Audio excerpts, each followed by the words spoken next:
ఎప్పుడైనా మనం భోజనాలు చేసేటప్పుడు స్వీట్స్, హాట్స్ భోజనాలు అన్నీ పెట్టుకున్నప్పుడు కొంతమంది స్వీట్స్ ఇష్టమైన వారు ముందు స్వీట్ తింటూ ఉంటారు. తర్వాత భోజనం, తర్వాత హాట్ ఇవన్నీ తింటుంటారు. ఫస్ట్ ఎప్పుడు స్వీట్ తినకూడదండి. ఎందుకంటారా? ఆ స్వీట్లో ఉండే తీపి పదార్థాలు చక్కెర వల్ల మనలో సంతృప్తిని తెలియజేసే సెంటర్ ఉంటుంది, సెటైటీ సెంటర్. అది తొందరగా స్టిమ్యులేట్ అయిపోతుంది. అది స్టిమ్యులేట్ అయిందనుకోండి, ఆకలిని తగ్గించేస్తుంది. మిగతా తర్వాత తినాల్సిన పదార్థాలని తినకుండా కంట్రోల్ చేసేసేస్తుంది.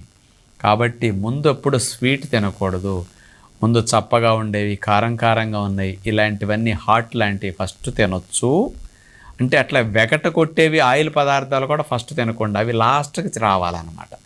అందుకని ఇలాంటివన్నీ తిని తర్వాత హాట్ తిని లాస్ట్కి స్వీట్ తినాలి.